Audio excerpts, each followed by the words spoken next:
Bueno, explicamos qué es la reconstrucción virtual. Es una disciplina que es tan nueva que no tiene un nombre claro. Los académicos no se ponen de acuerdo en cómo denominarla, porque no es como otras áreas de conocimiento que tienen un nombre establecido desde hace siglos, sino que es un nombre que va evolucionando. De hecho, hay muchos académicos que reniegan de este nombre y proponen otras alternativas. Pero bueno, vamos a definir de momento la que se usa más en castellano, que es la construcción virtual del patrimonio, que por ejemplo no tiene nada que ver con lo que se hace en el ámbito sajón, que lo llaman virtual archaeology o cosas así. No hay una denominación clara, lo cual es un problema. La palabra aquí más importante es construcción, y de construcción vamos a sacar el significado del resto. Construcción es que generalmente nos dedicamos al patrimonio construido, a elementos que han sido edificados por el ser humano o modificados por el ser humano. Algo que estuvo construido en algún momento, pero tenemos el problema de que las cosas son perecederas. Por muy bien que esté construido algo, los siglos van pasando y aunque se preserve algo por su valor histórico, artístico o cultural, por la razón que sea, siempre se va modificando, siempre se va degradando. Entonces, el espíritu original con el que se edificó algo, con el que se diseñó algo, siempre va cambiando y se va revirtiendo y se va olvidando un poco. Entonces, a partir de construcción, luego viene el sufijo re. ¿Qué estamos haciendo con eso? El prefijo re, perdón. Lo que estamos haciendo es volver a construir. Algo que se ha degradado tanto, que ha desaparecido, que se ha modificado, que se ha derruido, volvemos a reconstruirlo. Esto es algo que ya se hacía. Se lleva haciendo desde hace muchísimo tiempo. Hay desde los años 60 cartas a nivel internacional que intentan organizar cómo habría que hacer esto si se hace, porque tiene una parte de deontología de la que hablaremos luego. Pero siempre se ha hecho eso de volver a construir algo que estaba construido y tenía algún valor y por algún evento que sea, pues se perdió. Por ejemplo, el Faro de Alejandría. Una de las maravillas del mundo, desapareció, se tenía constancia de cómo era, suficiente como para hacer pruebas de cómo podía haber sido. Y hay varias reconstrucciones del Faro de Alejandría en el mundo. Esa de en medio, no sé si es española o china. Hay una aquí en Madrid, en un parque que hay, que tienen como reconstrucciones de edificios importantes.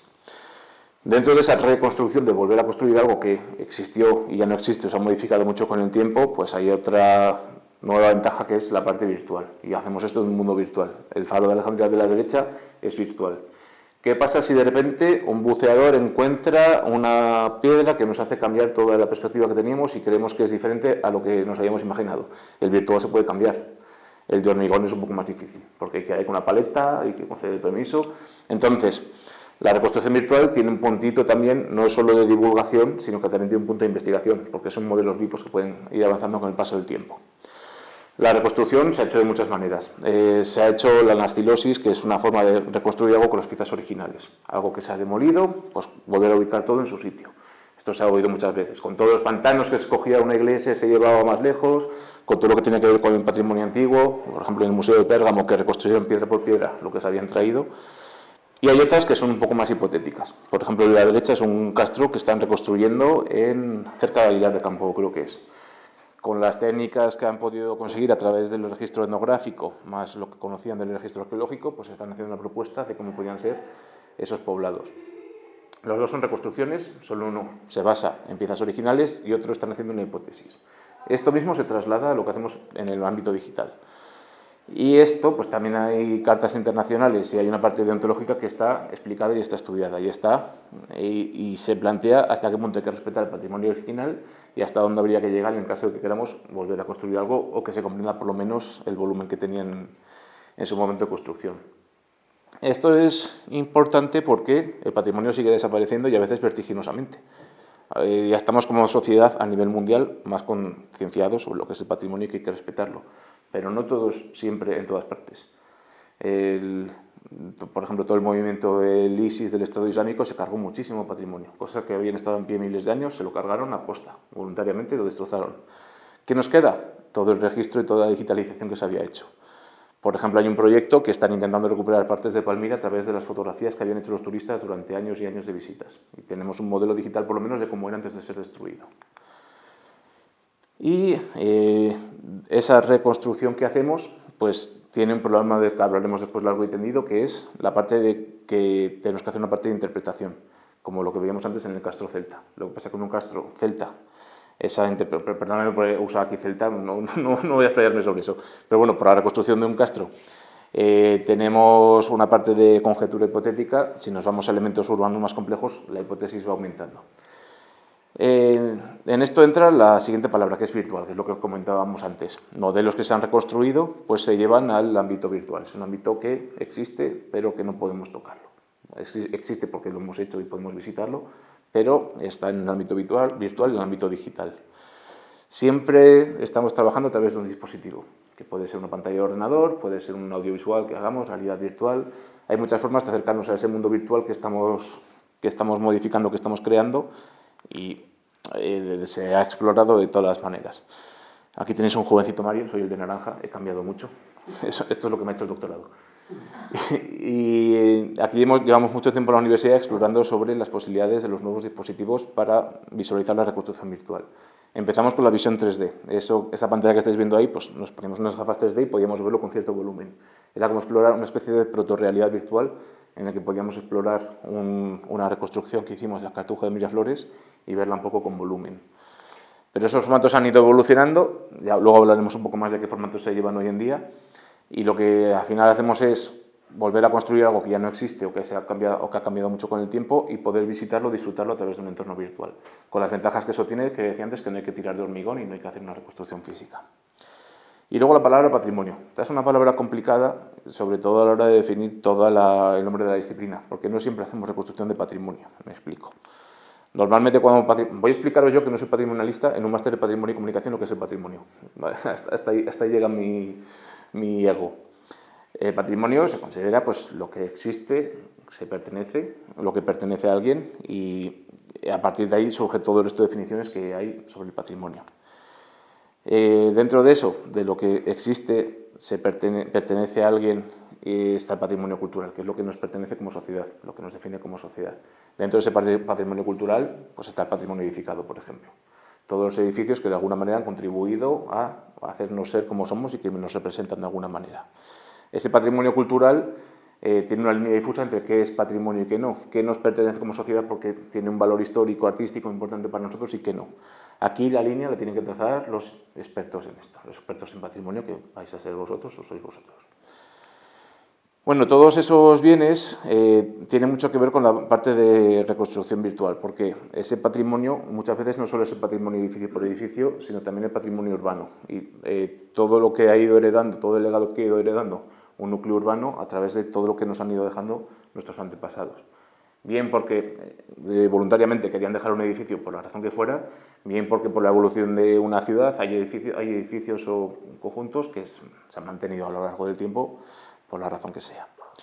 Entonces, toda esa evolución estética que va teniendo una ciudad va haciendo que sea imposible conseguir fotogramas estáticos de cómo era todo un conjunto urbano a lo largo del tiempo, porque va evolucionando constantemente. Todos los edificios, manzana por manzana, van cambiando y coetáneamente se pueden ver un montón de estilos arquitectónicos completamente diferentes, y ya no solo eso, sino todas las gentes que lo viven.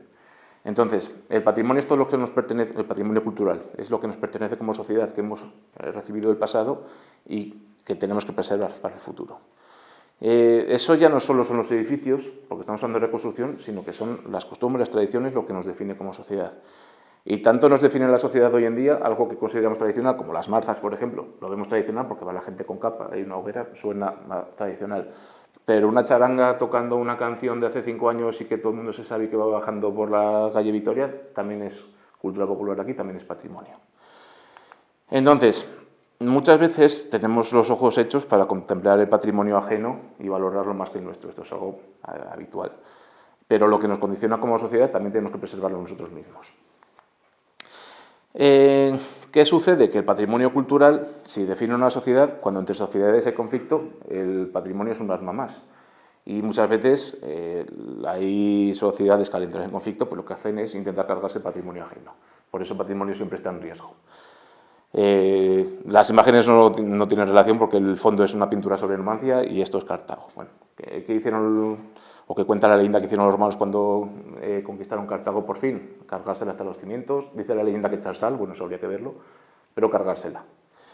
Destruyeron todo lo que podía tener algún recuerdo de lo que era Cartago. Los romanos además tenían en el damnatio memoria un castigo que según qué personas, cuando querían borrarlas de la historia, pues sistemáticamente borraban cualquier mención que hubiese a esas personas, intentando hacerlas ajenas a todo lo que iba a ser el futuro, eliminando el patrimonio que podían haber generado esas personas. Llega la Ilustración, llegan los nuevos tiempos y parece que empieza a haber una preocupación por lo que es el patrimonio, por lo que son los conjuntos que nos ha legado el pasado. Parece que ya hemos evolucionado como sociedad en la Ilustración, que lo tenemos todo claro, que ya somos buenas personas y racionales. Bueno, no tanto. Empieza a haber ciertos momentos históricos en los que el patrimonio, hablo del caso europeo, pues empieza a correr graves problemas, como el castillo de Burgos, por ejemplo, todo lo que pasó en la Primera y Segunda Guerra Mundial, destrucción sistemática del patrimonio ajeno.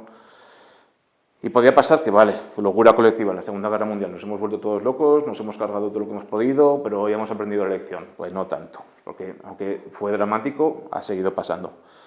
Esta frase es muy potente, es de las guerras de los Balcanes.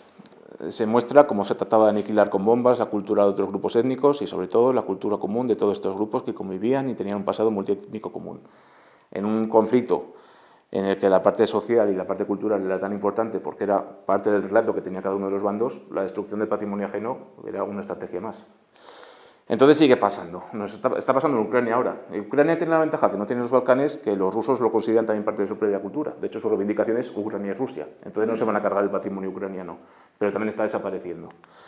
Y es que hay veces que se hace a martillazos. No es que haya sido una bomba que cayó donde no tenía que caer. El ISIS directamente, según qué ciudades, pues iban cargando el patrimonio a martillazos, pieza por pieza, cosas que llevan ahí 3.000 años. Y no tan lejos, aquí sigue pasando. Todo el problema de los expoliadores, que se cargan un yacimiento arqueológico porque consiguen una monedita que venden por 5 euros y se cargan un yacimiento entero. Esta noticia, no sé si la conocéis, es de hace bien poco. Alguien, para pasar una tubería, se cargó un yacimiento entero de, pues no sé cuántos metros, pero muchísimos metros. Bueno, 235, lo pone bien claro. Entonces, el patrimonio sigue desapareciendo. Por mucho que hayamos evolucionado como sociedad, sigue cambiando, sigue desapareciendo. Y hay veces que es por desconocimiento y otras veces por conocimiento. ¿Conocéis este caso? Era un monolito gallego que convirtieron en un merendero. Bueno, un monolito, era un megalito. No lo sé, no soy historiador de vosotros, ¿no? Si eso me corregís. Si veis que alguna vez digo algo de historia que no está bien, yo soy comunicador, me hacéis así y lo entenderé. Esta diapositiva, a vosotros no os tengo por qué contárosla porque habéis estudiado historia o patrimonio, pero la uso para las veces que tengo que hacer este relato delante de personas que no tienen por qué tener esa consideración por el patrimonio. Que ya no solo es que tenga un impacto cultural y que haya que preservarlo porque es un legado, sino que económicamente también tiene sentido. El hecho que en la Olmeda alguien tuviese la sensibilidad para decir, me han aparecido unas cosas debajo de mi terreno, no voy a venderlas, no voy a cargármelas, vamos a hacerlo bien, ha generado muchísimo retorno económico. Ha generado casi 1 millón de euros ya, según este cálculo. ¿Qué hubiera pasado si no se tiene sensibilidad? Pues que alguien tiene una tubería nueva en su finca. Entonces, que desde muchas perspectivas, pues bueno, el patrimonio es importante, ¿qué os voy a decir? Aparte de eso, pues está la representación de cómo era nuestro pasado. Tradicionalmente, el ser humano y los artistas han intentado representar momentos del pasado. Esto, sobre todo, es muy habitual en el patrimonio cristiano. Pues patrimonio artístico cristiano. Había un pasaje de la Biblia que decía no sé qué, querían representarlo, pues claro, hacían lo que podían. Sin tener la posibilidad de viajar, sin tener el registro de cómo eran las civilizaciones antiguas y otros momentos y otras ubicaciones, pues lo que hacían es representarlo como podían. Y no se les ocurría que Judea no era igual que Florencia en el siglo XIV, que tendría sus propios matices. Esto va evolucionando y esa corriente artística que utiliza los escenarios como un contexto, pues va evolucionando poco a poco y cada vez hay más pintores que tienen ya una inquietud de ir haciendo el pasado o representar el pasado lo más fielmente posible. Llega el siglo XIX y hay una pintura historicista que concienzudamente está intentando buscar un rigor histórico. ¿Que lo hiciesen bien o mal? No lo sé, pero tenían esa voluntad ya por lo menos. Y esto se pasó a otras disciplinas artísticas que van surgiendo en el siglo XX. En el cine, por ejemplo, era necesarísimo reconstruir escenarios enteros para contar historias sobre cómo fue algún momento del pasado. Todo esto claro, no tiene sentido. Todo lo que estáis viendo de fondo es una pintura que está hecha a mano, pintada sobre un cristal. Creo que la siguiente diapositiva lo cuenta. Es una pintura, una técnica que se llama matte painting. Alguien pintaba sobre un cristal un escenario completo, haciendo una recreación de lo que podía ser Roma en algún momento, y lo que era la parte transparente del cristal era a través de lo que grababa la cámara. Entonces la cámara grababa a las personas que estaban abajo, los actores, y se ponía como una capa por encima, que era toda la reconstrucción de la ciudad. Entonces, en diferentes contextos y en diferentes disciplinas artísticas o narrativas, pues se va utilizando el patrimonio, la representación de la historia, como buenamente se puede. Claro, la gente se tomaba muchas licencias.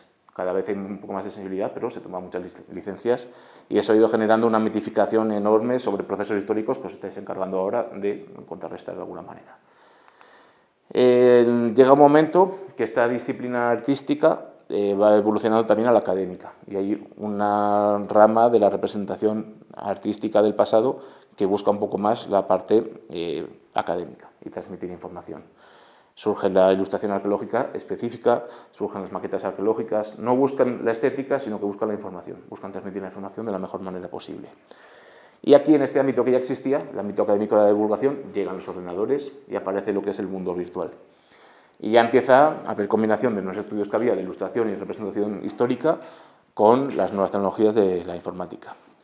Bueno, vamos a afrontar lo que sería la reconstrucción virtual desde varios ámbitos.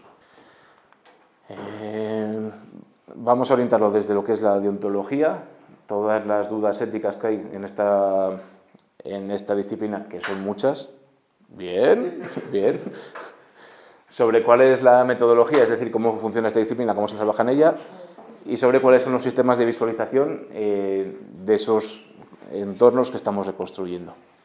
Parte de deontología, y aquí es donde vamos a estar debatiendo un rato. Nosotros tenemos una documentación histórica, tenemos unos recursos, pero claro, normalmente cuando queremos hacer una interpretación y queremos hacer divulgación, hay un vacío enorme de información. Dependiendo de contextos históricos, dependiendo de qué etapas, cada vez el vacío de información es mayor. Por ejemplo, el caso romano no es tanto, porque los romanos por lo menos eran muy sistemáticos construyendo, entonces tenemos mucha información que podemos conseguir de otros yacimientos. Pero en la época moderna medieval, si no hay documentación, es muy difícil poder llegar a una hipótesis de cómo era algo que no sabemos cómo era.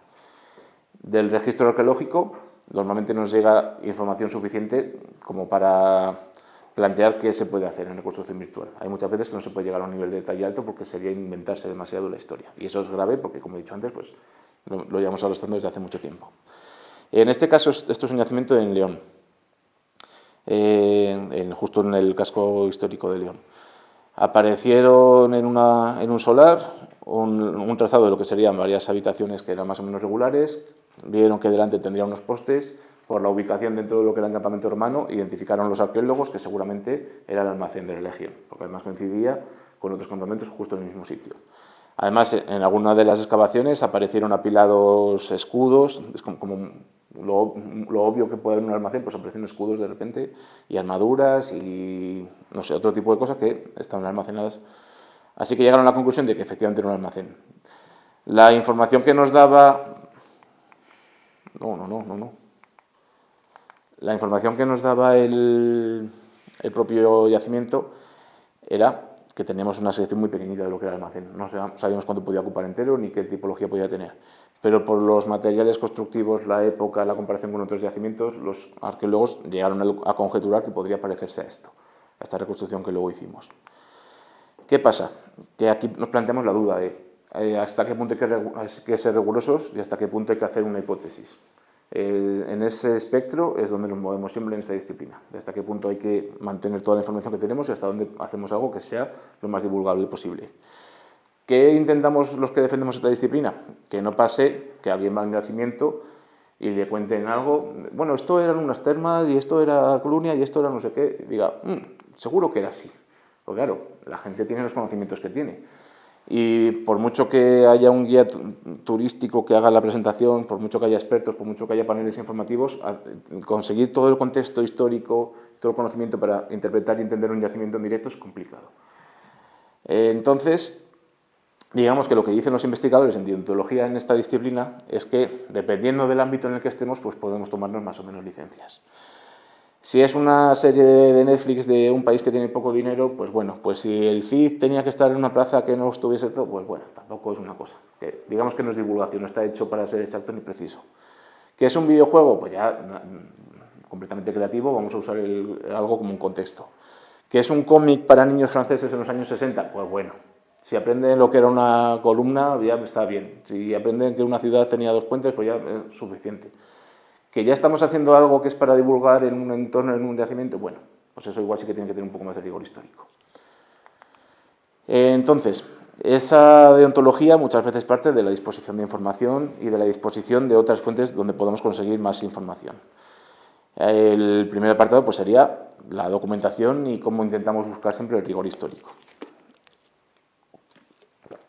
Para esto hay 2 perfiles muy diferentes y se nota mucho la diferencia entre historiadores y arqueólogos. Los historiadores, ¿cuántos sois historiadores? Tú no. Arqueóloga tampoco, ¿no? Los historiadores soléis tener como premisa de base en vuestra formación el ceñirse las fuentes, como así debe ser, y esa es vuestra profesión. En la arqueología sí que están un poco más abiertos a la interpretación, pero como ha habido tantos siglos y tantas décadas todavía de malinterpretación y generación de mitos a través de la malinterpretación de las fuentes documentales o la invención de fuentes documentales, está muy bien que los historiadores tengan ese rol, pero claro, si solo nos quedamos en la documentación, cuando necesitamos un paso más para elucubrar, pues tiene que haber alguien que lo haga. Los arqueólogos están más familiarizados con esto, pero suelen hacerlo no orientado tanto a la parte gráfica, sino un poco más filosófico para explicar una conducta, un entorno o un proceso histórico. Entonces, nos basamos mucho primero en lo que nos dicen en esa primera conjetura que han hecho los arqueólogos. Esto ya es algo que sucedía en la ilustración histórica, porque tenían ya que hacerlo. Al final alguien tenía con un papel que decidir dónde estaba la puerta y cómo podía ser acabado, si estaba enfoscado o no, si tenía sillería o mampuesto o lo que fuera. Había un montón de cosas que ya había que decidir en la ilustración histórica. ¿Qué pasa? Que con las nuevas tecnologías lo tenemos aún más complicado.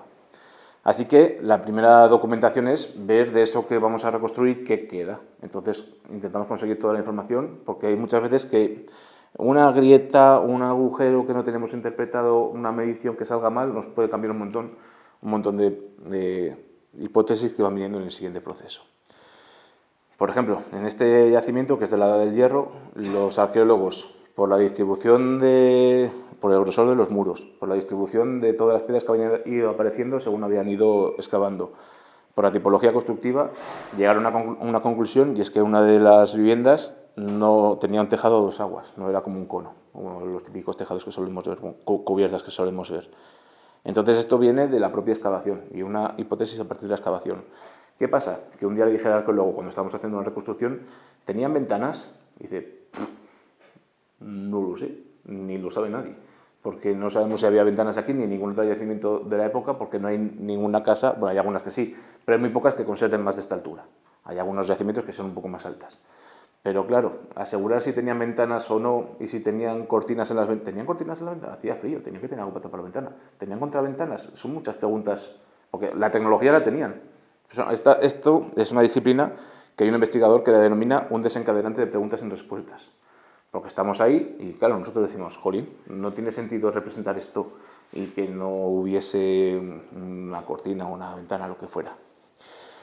Entonces, bueno, vamos siempre intentando apoyarnos entre etnógrafos, arquitectos, historiadores, arqueólogos, entre todos vamos solucionando cada una de las dudas que van surgiendo y al final estamos creando imágenes del pasado que es una hipótesis, porque nunca estamos seguros del todo. Pero por lo menos esa hipótesis sabemos que está evaluada por un montón de especialistas. No es lo mismo que el niño de antes que veía Disneylandia en Clunia.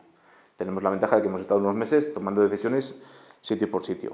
Si aparece una investigación, una reflexión de alguien o lo que sea que contradice esto, ojalá. Son modelos que están vivos y son para abrir el debate.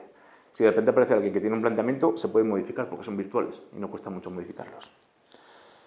Si esa documentación histórica arqueológica es muy precisa, tenemos ya un montón de información de base. En esta reconstrucción que es en Vitoria, habían hecho una excavación muy sistemática y habían identificado dónde estaban los postes. Por el tamaño y la disposición de los postes, sabían cuántas alturas tenía la vivienda.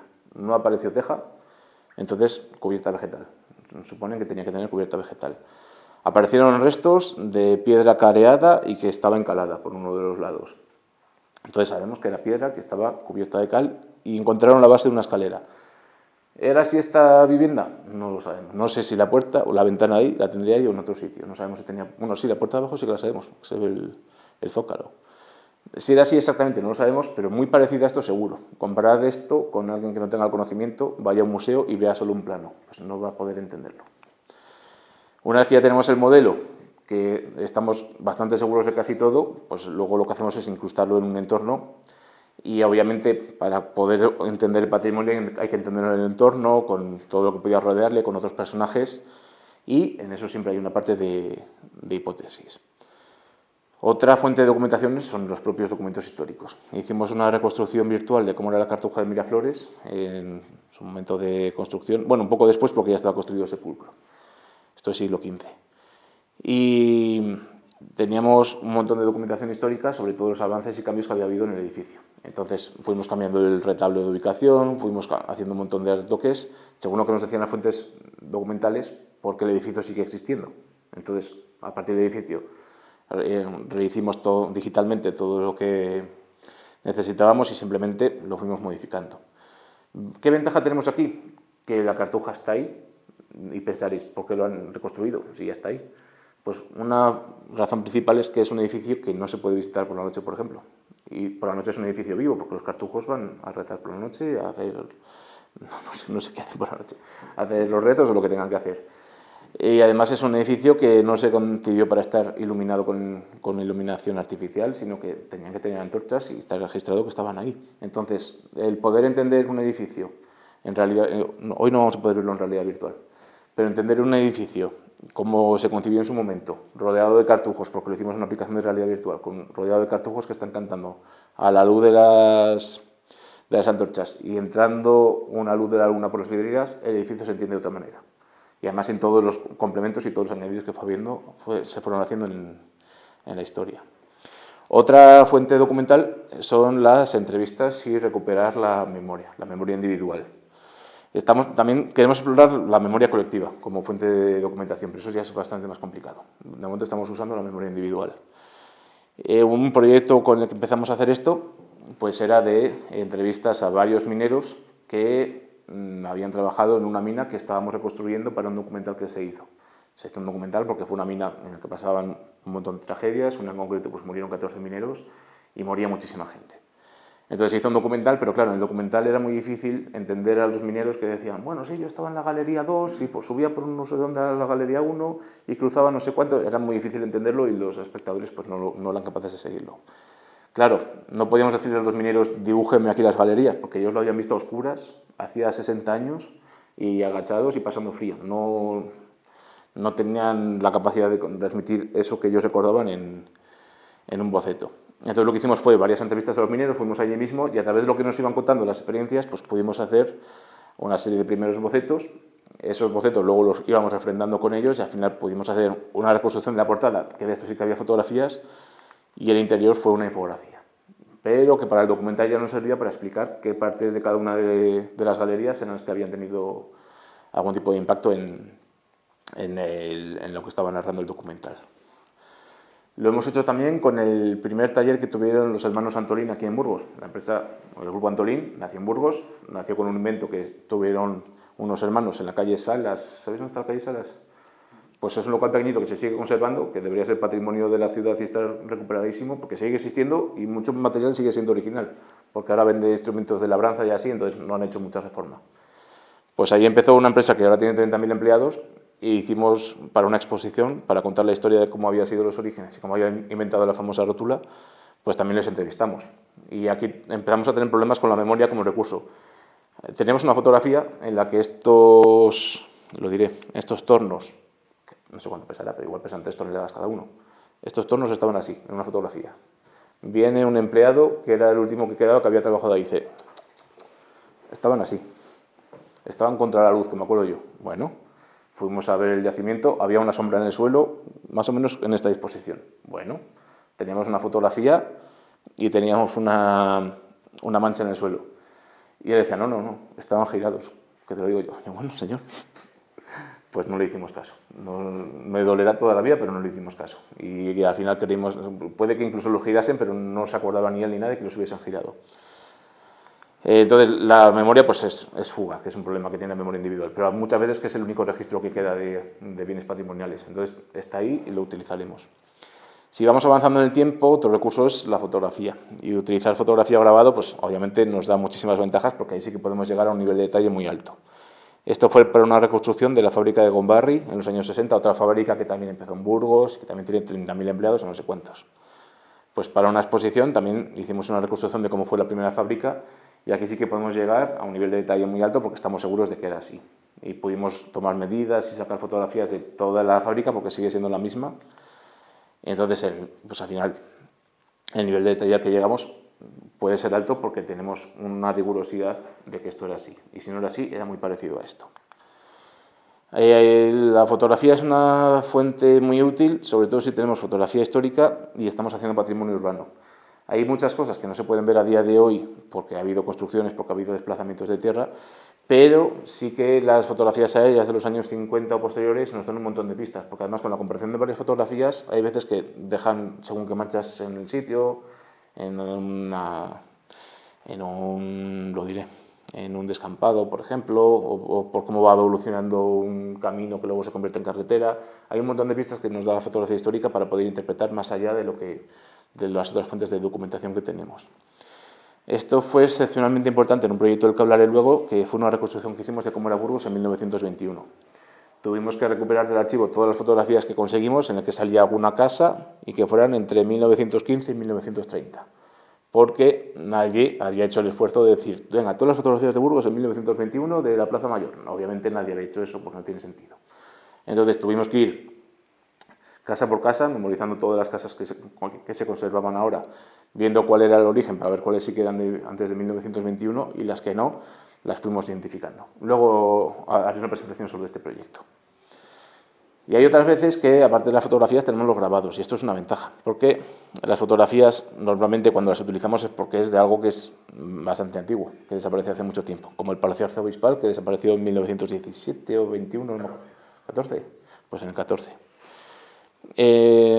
Hay fotografías, pero claro, hay fotografías antiguas en blanco y negro, desenfocadas, no desde todos los ángulos, pero hay este grabado que es coetáneo y los grabados tienen muchos fallos, porque los grabados al final pues, hay fallos de perspectiva, algo que se confunden, algo que acaban reinterpretando, pero tenemos una visión que es la del artista, que no tenemos en la fotografía, porque la fotografía es en blanco y negro.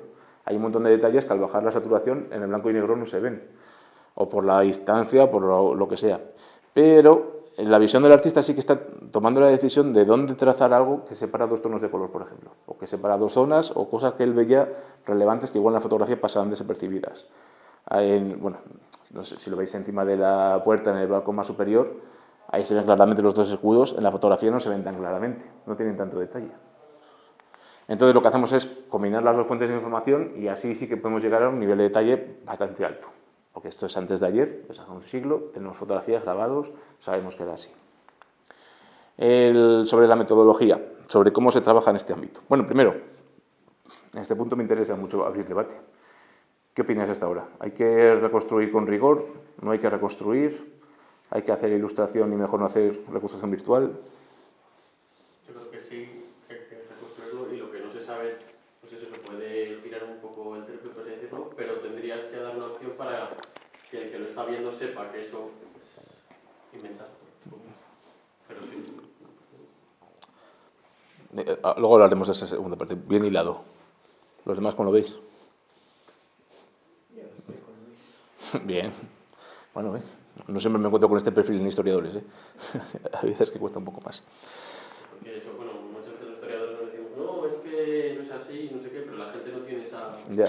Porque no lo ha visto, entonces, una forma de que la gente entienda cómo era una forma fácil, rápida y es como lo que decía antes de la academia. Si no te parece bien que en una serie cometan errores, anacronismos, pues métete tú a ser asesor de la serie y así no... y colabora.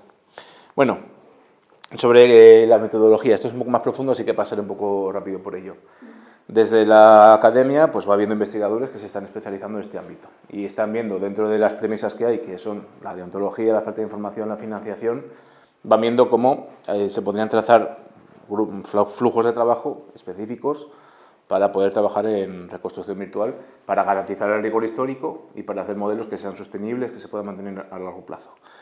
Ahí no voy a entrar mucho en esto, pero bueno, digamos que hay algunos investigadores a nivel internacional que sí que están llegando a acuerdos de cuál tendría que ser el proceso siempre para que esto sea eficiente, que no cueste demasiado dinero, porque además normalmente lo pagan las arcas públicas, las construcciones virtuales, porque al final el patrimonio suele pertenecer a alguna administración pública, o por lo menos su difusión es competencia de alguna entidad pública. Entonces, las fases en las que más o menos están los investigadores, y esta es una propuesta por un investigador que se llama Demetrescu, es primero conseguir toda la información, recopilar toda la información, y la información no solo es la del propio yacimiento, sino toda la información que pueda ser necesaria. Pero esa información normalmente no podemos recopilarla toda en una primera fase porque hay muchas preguntas que nos van a desencadenar una búsqueda de información en un siguiente paso. Esto Daniel sabe bastante porque le tocó. Está colaborando en un proyecto con nosotros y en algunas fases, según vamos avanzando, van surgiendo dudas que de repente hace falta una revisión documental de una semana, porque tenemos dudas que no habían surgido al principio. Y luego hay que manejar, procesar y analizar toda la información que haya. En esa parte de análisis pues es donde vamos a buscar otras fuentes de información.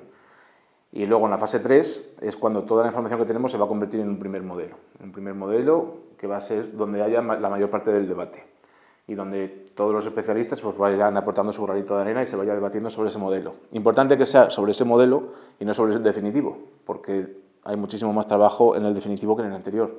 Cualquier error que se haya producido y que alguien tenga alguna duda o algo que quiera modificar, es mucho mejor hacerlo antes. Luego ya llegamos al modelo de representación final y luego ya llegamos a la difusión y hacer lo que podamos con ese modelo. Bueno, la primera fase entonces de todo este proceso sería la digitalización, es decir, a través de las nuevas tecnologías conseguir toda la información que podamos de lo que vayamos a reconstruir. La digitalización es una serie de técnicas que se utilizan para convertir en digital algo que es real. La más básica, la fotografía, pero bueno, tecnológicamente se ha avanzado mucho y hay una técnica que es la fotogrametría, que no sé si sabéis en el máster, creo que sí, ¿no? Sí. Bueno, entonces esto pasa un poco por alto. Entonces esto lo paso un poco por alto. Bueno, tú ya lo verás cuando te toque. ¿Sabéis lo que es la fotogrametría vosotros? Pues entonces lo omito. Cuando hacemos entornos urbanos solemos utilizarla a partir de fotografía con drones. Y tenemos un proyecto que otro día, bueno, hoy sí nos sobra tiempo porque puede que nos sobre mucho tiempo. Si nos sobra tiempo luego lo vemos. Hemos hecho una digitalización, una fotogrametría de la Catedral de Burgos para ver. ¿La habéis visto también? Ah, la viste con David, claro. Tiene sentido. Ya, voy hilando. Lo pasé muy mal, tenía vértigo y sabía que estaba... Uf. ¿Qué parece real? No, vértigo. Sí, sí, no, sí. yo tengo vértigo. Es que yo sabía que pisaba suelo... Pero yo creo que sirve también para curar el vértigo, ¿eh? Porque... ¿Te mueres? Sí, sí, una de las dos.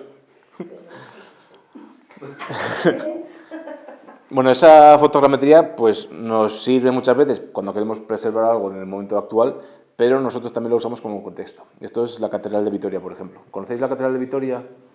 Hay un pórtico que no se puede ver porque está cubierto por un pórtico posterior que es el que sujeta la torre.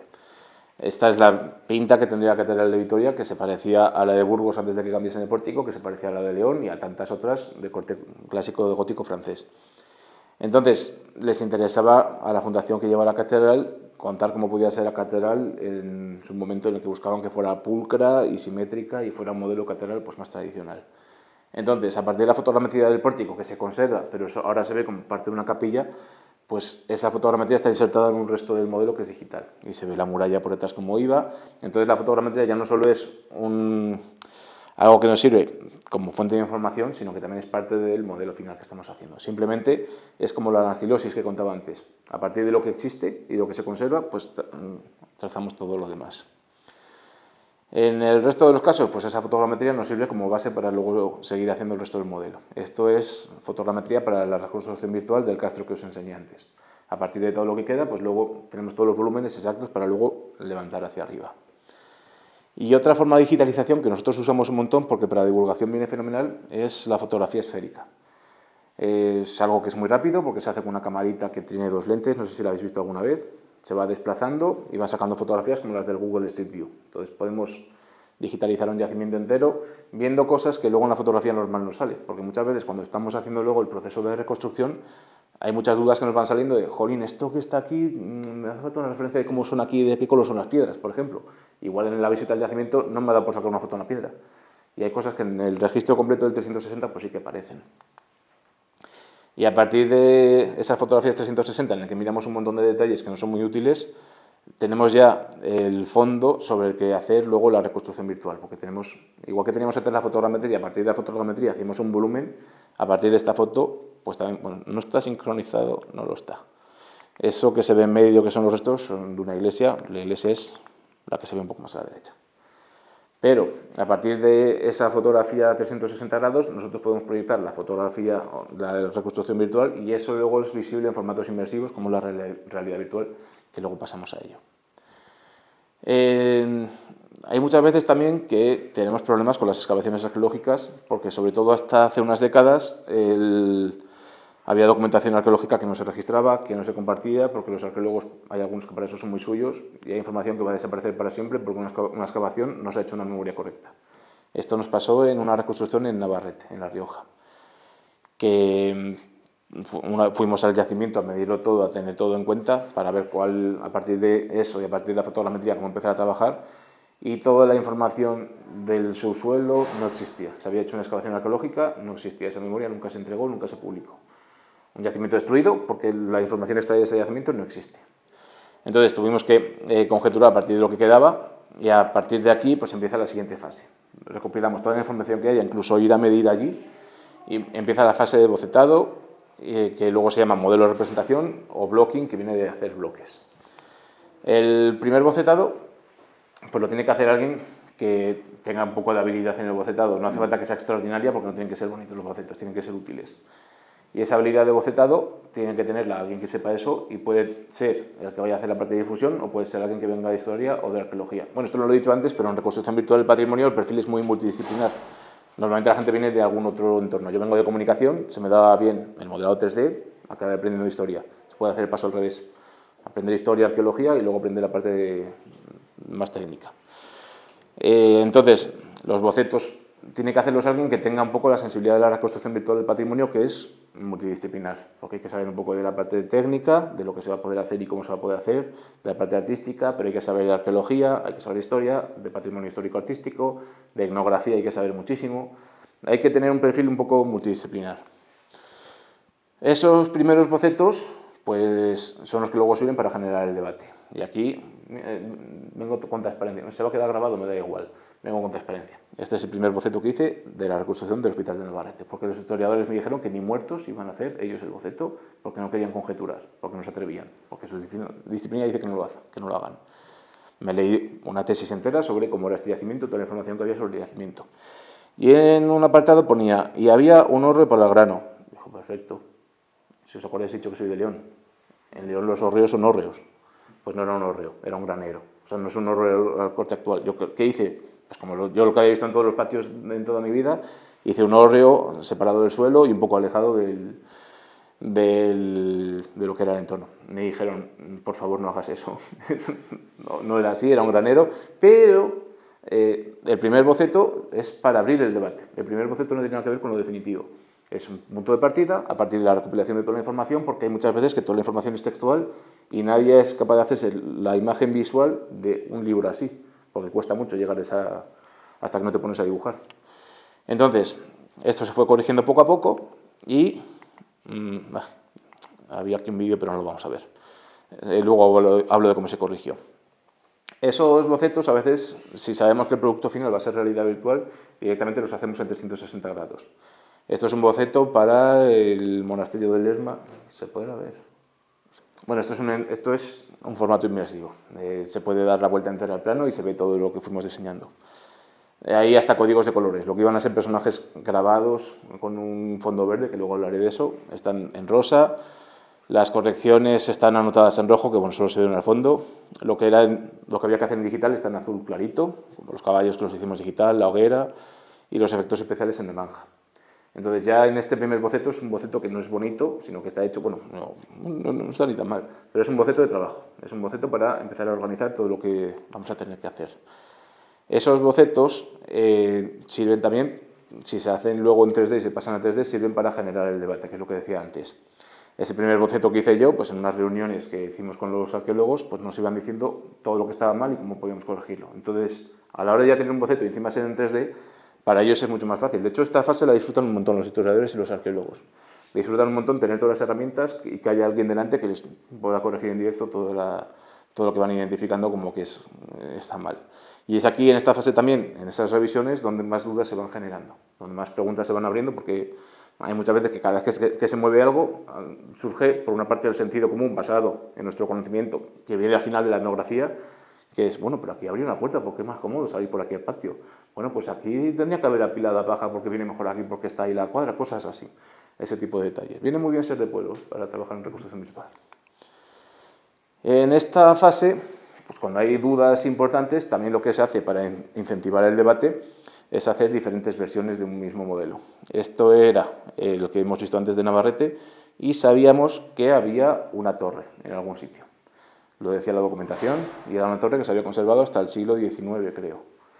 Pero no había registro, de la excavación no se podía extraer nada de información, solo quedaban las ruinas del edificio, que era 1,5 metros, y poco más. Porque había un par de ilustraciones de cómo era el edificio, pero ya no existía la torre, ya se había caído. Sabíamos que había una torre. ¿Qué hice? Pues todas las versiones posibles. Una espadaña... si os fijáis en la primera de arriba del todo, más allá de la espadaña estaría el Camino de Santiago, justo. Esto estaba al lado pegando Camino de Santiago porque era un hospital de peregrinos. Una espadaña orientada al camino, como que hubiese ahí una portada. Una torre cuadrada lateral orientada al sur. Digamos que había todas las versiones posibles. Una torre cuadrada en medio, una torre octogonal en medio, una torre cuadrada a los pies. Y a partir de esto ya empezó a surgir el debate. Y los arquitectos nos decían, no podía ser una torre ni en la nave sur, ni en ningún sitio que no fuera crucero, porque entonces los muros los habrían hecho más gruesos. O ya se notaría en la estructura por dónde irían los nervios y tenía que tener otras características. Seguramente tenía que ser una torre en el centro. Bueno, los historiadores nos dijeron, espadaña, no hay registro de espadaña en esa zona, en esa época. Esto era siglo XIII más o menos. Pero claro, había una duda, y es que si os fijáis en la segunda propuesta, veis que tiene un husillo subiendo una torrecilla, que llega justo hasta la parte de arriba del campanario. Esa torrecilla existe, que está en la base, y tenía que subir a algún sitio. Las escaleras son para subir. Entonces, una de las cosas más obvias era que la escalera era para subir a la torre, pero claro, los arquitectos nos decían que seguramente no había ahí una torre, porque no había una estructura que la pudiese soportar. Entonces, había una posibilidad de que fuese la torre en el centro, en el crucero, y surgieron los dos modelos que están justo en medio y despertaron la creatividad de uno de los historiadores. Y se le ocurrió buscar un ejemplo justo de ese modelo porque le sonaba haberlo visto. Y era un monasterio que se conserva en Navarra, no está tan lejos de La Rioja. Explorando la información sobre ese monasterio, eran coetáneos, ya tenían bastantes pintas. Explorando más aún, porque claro, ningún historiador se sabe del proceso histórico de todos los edificios de todas las provincias de España. Explorando sobre el origen de ese monasterio, vio que lo había financiado la hermana que había financiado de aquí. Y era coetáneo, seguramente habían compartido arquitectos, obreros, canteros, lo que fuera. Y nos quedamos con el modelo que está justo el circulito rojo encima, que es torre octogonal, porque los historiadores expertos en arte nos decían que era el modelo más habitual que podía haber si estuviese justo en el crucero de esa época.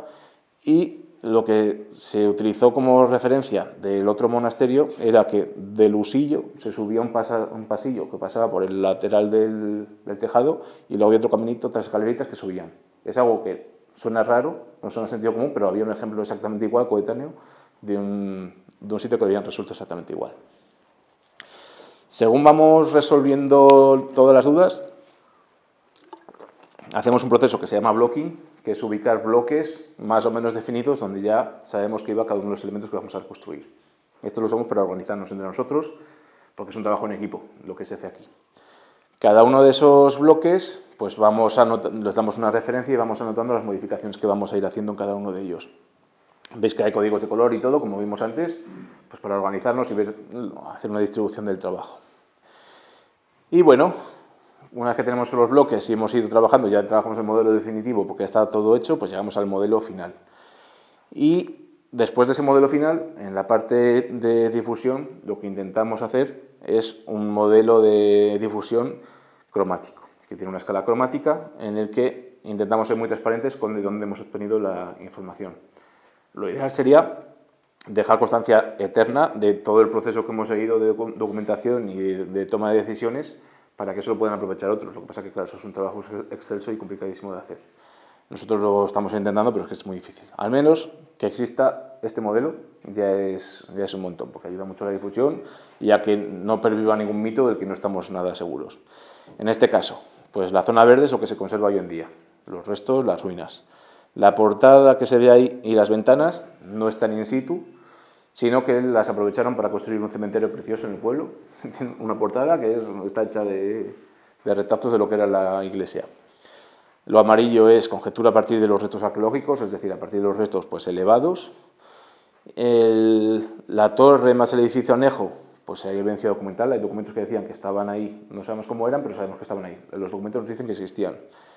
El edificio rojo es un edificio que suponemos que tenía que existir, no sabemos si estaba ahí, porque la documentación decía que el encomendador, el dueño de todo esto que gestionaba, pues tenía un edificio donde vivía con su familia y que tenía una calidad concreta y está hecho de los materiales, pero no sabemos dónde estaba, ni si era exactamente así. Y luego el azul es conjetura hipotética. Después de revisar toda la documentación de todo lo que se hacía en el hospital, de la distancia que tenía con el pueblo, de cómo eran los otros hospitales de peregrinos, tenía que tener otros espacios, como un almacén, un horno, una zona residencial para unas monjas que había y que vivían allí para asistir a los enfermos. Entonces, intentamos siempre, dentro de que hemos tenido un proceso largo, ser transparentes también con la divulgación. Estos bocetos también son muy útiles porque muchas veces el formato final de visualización es audiovisual y hacemos narrativa audiovisual, es decir, diferentes planos a partir del mismo modelo para hacer un documental o lo que sea. Entonces, esos bocetos ya nos van determinando cuánto trabajo vamos a invertir en la parte de reconstrucción virtual, porque claro, la idea es reconstruir solo lo que más se va a ver y lo que más estamos seguros y a partir de ahí construir el relato. Solemos trabajar mucho en esos bocetos cuando estamos en el ámbito audiovisual porque condiciona mucho el trabajo posterior, porque cuando ya estamos haciendo algo audiovisual ya no solo es la reconstrucción virtual, sino que son todos los efectos especiales o todo lo que añadimos después. Esto es una reconstrucción de Vitoria-Gasteiz en la Baja Edad Media y ya después de hacer un documental previo solamente con ilustraciones ya sabíamos cuánto tenía que durar cada una, podíamos decir a los actores cuánto tiempo tenían que interpretar y cómo, sabíamos la ubicación de todo y tanto invertimos en la parte de la ilustración que luego el modelo final fue este, o sea, es muy parecido. Los actores están en el mismo sitio haciendo exactamente lo mismo, el fuego y el humo están en su sitio, el fondo se ve exactamente lo mismo. Esto es muy cómodo porque después de invertir tiempo en el boceto, fuimos allí al set de rodaje, les explicamos a los actores lo que tenían que hacer con un dibujo en la mano. Bueno, otro apartado que también se toma en esta fase de preproducción, una decisión hay que tomar con cuánto detalle vamos a realizar uno de estos modelos. Porque se puede hacer con diferentes gamas de detalle. Se puede hacer muy poco detallado o hiperrealista. La tecnología ahora nos permite hacer las cosas hiperrealistas, bueno, la tecnología más el conocimiento de los técnicos. Permiten hacer cosas hiperrealistas. Seguramente dentro de 20 años, si me escucho en este vídeo, diré, era tonto, ¿no? Eso parecía Toy Story. Pero bueno, tenemos mucha capacidad para hacer algo que sea muy realista. Pero también se puede hacer algo con muy poco nivel de detalle. ¿Ventajas de cada uno? Cuanto menos detalle, menos información hace falta. Porque no entramos en nada de detalle, no tenemos por qué conjeturar más allá de lo que no sabemos. También es más fácil de realizar, hace falta menos conocimiento, menos experiencia y es mucho más barato porque se hace más rápido. Cuanto más detalle, más información nos hace falta, más tiempo hace falta para desarrollarlo y más conocimiento. Entonces, entre ese espectro es donde hay que moverse a la hora de reconstruir algo. Dentro de esto, pues bueno, obviamente también, cuanto más detalle, lo obvio sería pensar que es más atractivo. No siempre. Hay veces que el detalle no implica que sea más atractivo, que guste más a la gente, porque los bajos niveles de detalle permiten también un poco de creación estética y creación artística. Como por ejemplo, hicimos una reconstrucción de Burgos en el siglo XIX a partir de un plano de los franceses, un plano que hicieron para trazar la estrategia defensiva. La catedral está hecha como que fuera una maquetita, pero tiene un componente estético también. No es hiperrealista porque no íbamos a ponernos a diseñar la catedral entera como era en el siglo XIX, bueno, que tampoco es muy diferente a la de ahora.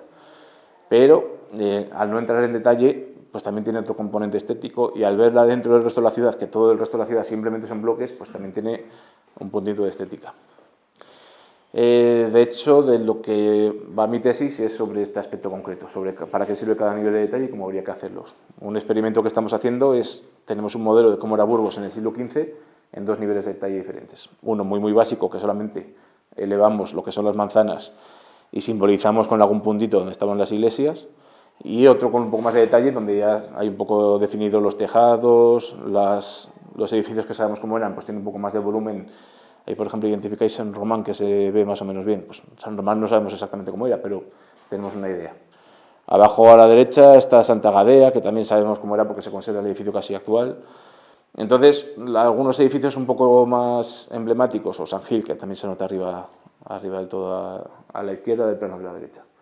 Hay algunos elementos singulares que sí que tienen un poco más de definición. ¿Qué pasa? Que no sabemos exactamente cómo era Burgos en el siglo XV. Habría que ir manzana por manzana, casa por casa, buscando documentación. Es un trabajo enorme. La última vez que hablé, esto lo hablé con el director del Museo de Burgos, que es especialista en esta etapa además. Dijo que para hacer esto harían falta varias tesis doctorales. Falta mucha gente durante mucho tiempo recopilando muchísima información. Pero para llegar a este nivel de detalle no hace falta tanto. Tenemos este modelo que nos sirve para entender cómo era la ciudad, cómo queda dentro de la muralla, la importancia del castillo en su momento, además que se ve en la vegetación, la singularidad de la catedral y los otros edificios, y se entiende mucho mejor la estructura de la ciudad, más que ver una ilustración en un plano o simplemente ver un plano con unos volúmenes. Si va habiendo más información y más presupuesto, se puede hacer con más detalle. La Legio Séptima, no hay tanta información como del siglo XV en Burgos, porque han pasado 2000 años, pero sí que hay otras fuentes de documentación paralelas, donde se puede hacer investigación por referencias, y lo diré, y por correlación. Hay varios puntos del casco urbano que están excavados, sobre todo a partir del 85, entonces hay varios sitios donde sabemos con certeza qué edificios había, qué tipología eran, y como los romanos eran tan sistemáticos con los materiales de construcción y con la ubicación de los elementos, pues podemos llegar a la conjetura de que esto es bastante real, o que por lo menos mantiene el rigor histórico. ¿Qué pasa? Que está hecho en un nivel de detalle que nos permite mantener el rigor histórico porque se ve con poca resolución, lo estamos viendo a vista de pájaro. En cuanto nos empezamos a acercar, pues ya se va viendo que es un modelo digital, y este modelo nos serviría para verlo a nivel de suelo, por ejemplo.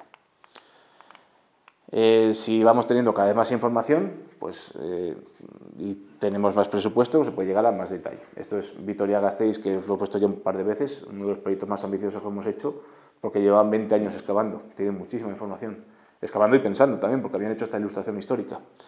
Entonces aquí sí que se puede llegar a un nivel de detalle bastante realista, incluso a nivel de suelo, y que nos acerquemos a... Bueno, esto es Navarrete, el que vimos antes.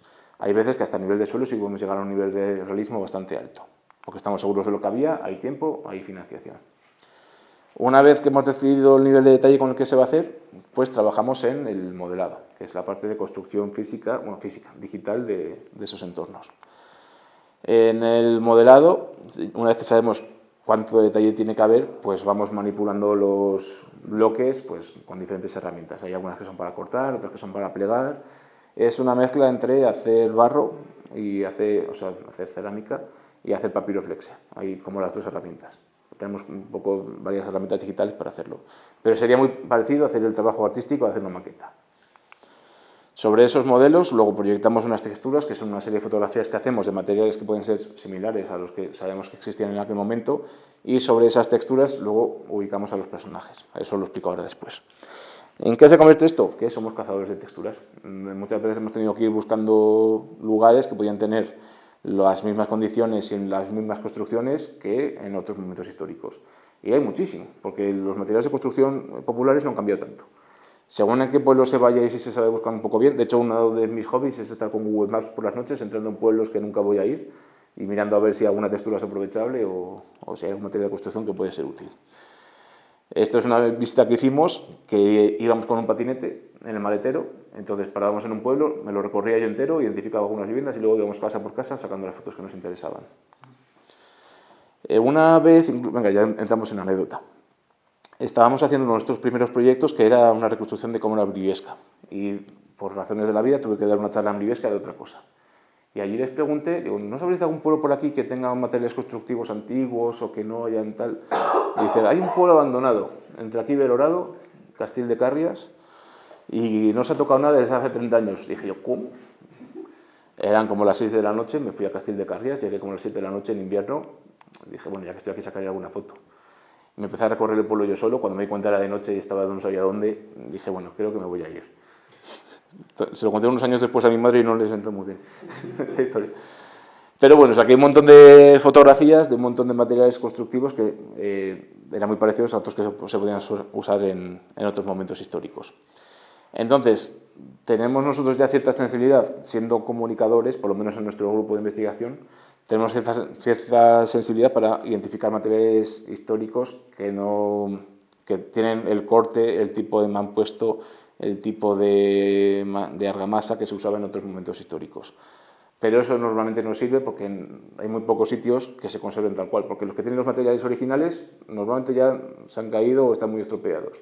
Y los que se han remodelado cometen errores históricos o directamente materiales que no tienen nada que ver. Caso de Covarrubias, por ejemplo, que todo está perfectamente lucido, que se ven todas las estructuras y todo está pintado de negro, pues bueno, eso no nos sirve. En cambio, cuando vamos a algún sitio que conserva casas un poco más antiguas, porque lo que tenemos que hacer es fotografías de lo que nos interesa y repararlas. De ahí quitaríamos la capa de cemento, la sustituiríamos por otro material. Un proyecto que estamos haciendo ahora, que es una reconstrucción de una catedral, el otro día estuve 1 hora limpiando juntas de una sillería porque las habían hecho con hormigón, con cemento en algún momento. Estaban muy oscuras. Pues tiqui, como si fuera con un pincel, eliminando todas las juntas de todas las... Veréis que es una profesión que requiere paciencia. Eso desde luego. Esas texturas pues las vamos manipulando y vamos organizándolas para que luego se puedan proyectar. Esto es como envolver un muñeco de Pascua, de estos que hay en Navidad, pues es lo mismo. Nosotros tenemos una textura que es cuadrada y tenemos que envolver la estructura. Es de los procesos más difíciles que hay en reconstrucción virtual. Pero luego pues podemos tener esas texturas proyectadas en los edificios y normalmente tenemos cientos o miles de texturas por cada proyecto. Miles solo los que han sido muy complicados y los que tienen una parte audiovisual. Normalmente son más o menos cientos, algunos con decenas los apañamos, sobre todo si tienen poco nivel de detalle. Esos colorajos que estáis viendo es que además cada una de esas texturas luego tiene otras texturas a partir de la original que tenemos que también ir haciendo a mano o tal vez algunos softwares que nos permiten dar materiales avanzados. Como por ejemplo que tenga un poquito de relieve, que unas partes brillen y otras no, que haya algún tipo de realismo que se aprecie más allá de la propia fotografía original. Y con eso pues, también ganamos más realismo. Y esas texturas pues las vamos proyectando en los objetos. Hay veces que hacemos objetos, modelos, edificios ex profeso desde cero y otras veces que hacemos como si estuviésemos construyendo con Extreme Castillos, hacemos diferentes piezas y esas piezas luego las vamos aprovechando para hacer diferentes edificios. Esto es la Vitoria-Gasteiz que vimos antes, pues a partir de diferentes piezas fuimos montando varias viviendas, luego hicimos modificaciones de las viviendas y las pudimos distribuir por todo lo que era el espacio de la ciudad. Y por último en esta parte, no sé cómo voy de tiempo,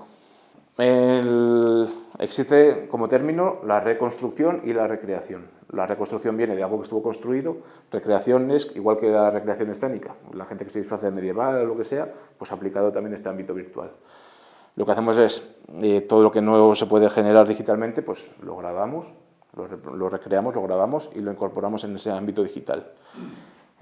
Para esto hay varias técnicas, varias tecnologías. Una de las más básicas y más fáciles de entender son las pantallas verdes. Entonces, tenemos que diseñar todo lo que no sea digital. Y hay muchas veces que tenemos que utilizar atrezo, piezas físicas igual que en el cine y otras veces que hay que hacerlo digital. Entonces, cada caso pues determinamos que es más cómodo o más barato. Hay veces que hemos tenido que diseñar el vestuario desde cero porque no había referencias suficientes. Luego, esos personajes se graban en croma haciendo diferentes tipos de acciones. Este es el croma que teníamos aquí en el estudio de comunicación. Y pues diferentes personajes con diferentes vestimentas se van ubicando en diferentes escenarios y también damos a los escenarios que estamos reconstruyendo un puntito más allá de la reconstrucción, que es la comprensión de los espacios a través de sus habitantes, quienes los vivieron, quienes los construyeron. Aquí, por ejemplo, que se ve a alguien que está buscando o metiendo las manos en un silo, mientras alguien se acerca a recoger unas nueces. Según qué proyectos, pues la parte social es bastante más o menos importante. Este es el caso de Burgos en 1921, que luego una presentación entera sobre este proyecto. Y aquí sí que hacía falta ver cómo era la ciudad agitada, en movimiento, entonces hacían falta muchos personajes. Grabamos unos 30 personas y cada una de ellas grababa de media 2 papeles, porque les cambiamos la ropa, les poníamos más lejos y ya está. Así que sale un montón de gente en estas reconstrucciones virtuales. Entonces, dependiendo de momentos históricos, pues intentamos hacer el atrezo lo más realista posible y lo más riguroso posible, también teniendo en cuenta lo que se van a ver los personajes, porque hay veces que hay personajes que una camisa de 20 euros se va a ver a 5 píxeles de alto. Entonces también hay que ver, ejecutar muy bien el presupuesto como lo invertimos en esta parte. Si tenemos que hacer masas de personajes o personajes que están bien dejados o con ropa que no podemos pagar, también podemos hacer personajes virtuales. Normalmente lo hacemos con animales. Cuando hay que poner bueyes o bueno, caballos o lo que sea, suelen ser digitales. Porque solo grabamos una vez un caballo y fue una experiencia tenebrosa. Fue bastante complicado. Esos caballos del fondo, por ejemplo, que se ven allá atrás, pues son virtuales. Y aquí ya se ve un plano acabado. Esto luego lo vamos a ver en realidad virtual. Es un plano acabado en el que está la fotografía 360 grados original, que es todo el entorno de la iglesia. Esa fotografía está retocada para eliminar los contadores de luz, los cables, la pintura, que era amarilla, o sea que hoy en día es amarilla, en su momento era blanca. Sobre eso están añadidos elementos digitales modelados desde cero, como el retablo, porque el retablo estaba vacío porque lo estaban quemando. De hecho, las escenas que están quemando el retablo. Las piezas de la derecha, o sea, de la izquierda, perdón, esas que están apoyadas, están también modeladas. A la derecha no se ve muy bien aquí en el plano, pero es una virgen, también esperando a ser quemada, también modelada digital. En medio, esa hoguera es digital y luego hay un efecto especial que es el fuego y el humo que está haciendo como el efecto de que está ardiendo. Y luego todos los personajes están grabados en un fondo verde, uno por uno, de manera separada. Claro, aquí hay otro reto que es calcular bien la iluminación de cada uno de esos personajes que estamos incrustando para que tenga sentido cuando los metemos en la escena. También en la recreación, una parte importante es comprender, favorecer la transmisión de información que estamos haciendo a través de esta reconstrucción virtual. Y esto se hace mucho a través de la narrativa que generan unos personajes interactuando. Muchas veces en la reconstrucción virtual, cuando se ve en realidad virtual, no podemos poner un texto, no podemos poner una locución porque la gente no escucha. Entonces, todo lo que podamos transmitir a través de lo que hagan los personajes, pues está muy bien. En este caso, pues eran franceses fanfarroneando y quemando cosas, se entiende lo que están haciendo. Esto es una reconstrucción virtual que hicimos de Gallarta, un pueblecito en Vizcaya que se fueron cargando manzana por manzana en los años 60 porque había una mina de hierro, encontraron una veta que pasaba por debajo del pueblo y fueron manzana por manzana cargándose el pueblo. Y queríamos contar ese momento, que es que ya se habían cargado la mitad de la iglesia, justo delante de la iglesia, de una manera muy simbólica, está uno de los camiones cargados de hierro que subían desde abajo. Y a la derecha, aquí no se ve muy bien, pero bueno, y este no podemos verlo en realidad virtual, que no lo he traído, a haceros una idea. Se ve un político que está hablando con un ingeniero que le está enseñando un mapa y está señalando pues, lo que van a hacer y contando un poco la historia de lo que está pasando. Al fondo están los trabajadores, que son los protagonistas, porque son los que están al final haciendo esto, y luego, mientras se va girando, pues se va viendo por un lado el agujero y por otro lado el pueblo. Entonces, narrativamente tiene mucho sentido hacerlo ahí. Estamos justo en el borde y se cuenta muy bien la escena a partir de la elección de la ubicación y de los personajes. Y por último, de esta primera parte, una vez que hemos hecho esas reconstrucciones virtuales, se pueden ver de diferentes maneras. La más habitual es audiovisuales, pues lo hemos visto en documentales, lo hemos visto en películas, lo hemos visto en museos cuando vamos y nos ponen un vídeo de cómo era algo. Es un formato que es muy cómodo porque se pueden combinar diferentes aspectos. Se pueden combinar imágenes reales, se pueden combinar infografías, reconstrucciones con detalle o sin detalle, y a nadie le parece mal que en un único formato haya diferentes visualizaciones con diferentes estilos.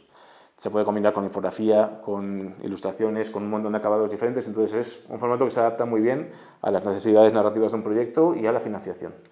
Si ahí el dinero se va invirtiendo exactamente en lo que hace falta para que ese audiovisual sea lo más potente posible.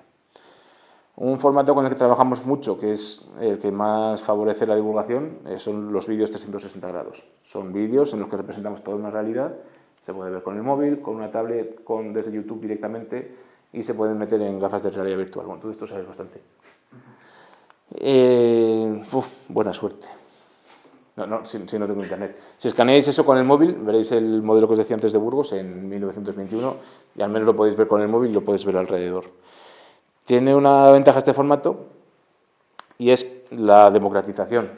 Casi todo el mundo tiene un móvil, casi todo el mundo sabe leer un código QR, entonces solamente con el dispositivo de un usuario pues se va dando la vuelta y puede ver un contenido. Os abrirá YouTube y lo podéis mover con el dedo o lo podéis mover moviendo el móvil.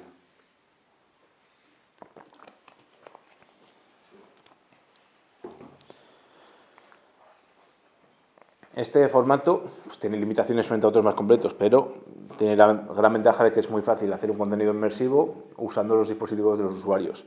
No hace falta invertir en una aula de interpretación, no hace falta invertir en pantallas, en ordenadores. El dispositivo lo lleva el usuario en su mano. Esto lo hemos hecho en Portilla, por ejemplo. Es un pueblo que está al lado de Miranda, bueno, un pueblo. Ahora es un pueblo que está alejado de lo que era el yacimiento original, que era un conjunto histórico medieval. Es visitable cualquier momento del año, pero está a media hora larga caminando desde el pueblo. No hay presupuesto para hacer una aula de interpretación, entonces hemos hecho una serie de códigos QR repartidos por el yacimiento y con un contenido inmersivo que se reproduce en el móvil del usuario. Van allí, lo ven y ven el sitio en el que están, pero reconstruido, con la ventaja que se supone. Otro formato son las cuevas interactivas, es el que comentaba antes. Es una forma de inmersión para grupos, por ejemplo para exposiciones. En vez de estar la gente con su móvil o con las gafas, que al final es un poco engorroso, pues hace una proyección en una semiesfera, en un semicilindro, y hay varias personas pues pueden ver el mismo contenido. Ejemplo, el que hay aquí en el Museo de la Evolución, en la zona del fuego. Y uno con el que estamos trabajando mucho, porque tiene muchísimo potencial para el turismo, es la realidad virtual portátil. Realidad virtual a partir de unas gafas como esas blancas, que un guía se las puede llevar y se van reproduciendo contenidos. Las gafas de realidad virtual tienen la ventaja de la inmersión, de la sensación de inmersión, y que son muy manejables y que son muy cómodas. Las podemos llevar, las podemos mover. Las gafas de realidad virtual nos pueden llevar a otro espacio. Podemos estar aquí y ver la catedral, como visteis en su día. Tiene la ventaja de movernos también en el tiempo. Pues nos movemos en el espacio y en el tiempo. En Vitoria lo que estamos haciendo es que hay visitas guiadas que en ciertos puntos les ponen las gafas y ven ese mismo sitio que les han explicado, pero reconstruido. Entonces, no se desplaza uno en el espacio, sino en el tiempo. Entonces, como una especie de máquina del tiempo, y para esto viene fenomenal. Como este vídeo que no vamos a ver. Bueno, luego lo vamos a ver en las gafas, cuando volvamos del descanso. Esa realidad virtual puede ser portátil, que son unas gafas que nos llevamos, o puede ser fija, que vaya a través de un cable y que ese cable esté transmitiendo la información a las gafas. La ventaja que podemos reproducir contenidos más complejos. Podemos hacer entornos que estén mejor iluminados, en los que nos podemos desplazar y que tienen unas ventajas diferentes a la realidad virtual portátil. Dentro de esa realidad virtual fija, pues podemos añadir elementos, podemos... Bueno, esto está cambiando un poco porque entre portátil y fija, ahora en la portátil también podemos movernos y coger cosas como lo habéis hecho con David, supongo. Pero bueno, que son dos formatos en los que dependiendo de si estamos o no conectados a un ordenador podemos procesar más o menos información. También hemos explorado la realidad aumentada. Pues si no lo sabéis, la diferencia con la realidad virtual es que estamos viéndolo proyectado sobre un dispositivo, sobre una pantalla. Desventaja de esto, que necesitamos siempre unas condiciones lumínicas similares, que el dispositivo tiene que funcionar, que hay que instalar una aplicación en el dispositivo. No es tan cómodo como lo que habéis hecho antes, que es ver un código QR y verlo en directo. Pero es muy potente, porque a través de la nada, pues a través de un móvil podemos ver algo. En un género que solemos trabajar, bueno, todo esto, que os lo habrá contado David, supongo, hay un montón de formatos audiovisuales que se parecen bastante, pero tienen suficientes diferencias como para denominarlos de una manera diferente, y ha habido un caos de definiciones enorme. Todo esto ahora se llama realidad extendida, todo lo que tiene que ver con ver la realidad, lo que tenemos delante de otra manera. Un formato que nos gusta a nosotros es, a través de una captura 360 grados, en algún momento, volver a proyectarla in situ, pero que no sea como la realidad aumentada, que vemos el sitio y lo vemos a través del móvil, sino que sea el mismo sitio, pero en otro momento del pasado. Que el usuario lo identifica, pero luego tenemos mucha libertad para hacer cosas a partir de ese modelo. Por ejemplo, esto es un vídeo que hemos hecho para la Peña del Castro que vimos antes, que van apareciendo unos tótems que nos van diciendo cada uno de los elementos lo que es, se van marcando con diferentes colores, una locución nos va diciendo hacia dónde tenemos que mirar. Entonces es una especie de realidad aumentada, pero es falsa, porque no estamos viendo a través de una cámara y proyectando algo. Estamos viendo algo proyectado sobre una fotografía sacada en otro momento. Otro formato de visualización pues son los videojuegos. Esas reconstrucciones del patrimonio se pueden hacer con mucho nivel de detalle, con menos nivel de detalle, y uno de los formatos es un videojuego. Al final es un paseo interactivo en el que tenemos interacción con otros personajes, con otros espacios, y en el que esa reconstrucción que hemos hecho pues podemos visualizarla también a través de la interacción. Este me lo salto. Un videojuego que hicimos para una exposición, que es el que os comentaba antes de la fábrica de Gombarri, aparecía un personaje virtual y había un actor real con el que interactuaban y empezaron a charlar, y era como una especie de portal temporal en que nos metíamos en otro espacio. Y luego el actor, en ese pupitre que veis a la derecha, pues había unos botones, camuflamos un mando de consola y entonces el actor se movía y van viendo en directo la reconstrucción que habíamos hecho. Es un videojuego porque al final es un paseo interactivo y era una forma también de contar el patrimonio en una exposición tradicional en lo que ocupa una pantalla. Y dentro de todo este espectro pues también están las aplicaciones interactivas. Ahora hay tantos formatos que se están interrelacionando y muchas veces hay mucha capacidad creativa para ofrecer nuevos formatos a partir de los que existen. Hay formas de, en aplicaciones, transmitir a través de una reconstrucción virtual, combinarla con infografía, con ilustración, con textos, con audiovisual, todo ahora está muy mezclado y hay muchísima capacidad creativa para hacer aplicaciones que combinen un poco todo esto que hemos visto. Reconstrucción virtual y otros formatos para garantizar la transmisión del contenido aprovechando las nuevas tecnologías y no usando la tecnología porque sí, porque es una moda, sino usándola para lo que sirve en cada uno de los casos concretos. Y como estos vídeos no vamos a poder verlos, hacemos una pausa aquí si queréis y luego seguimos charlando.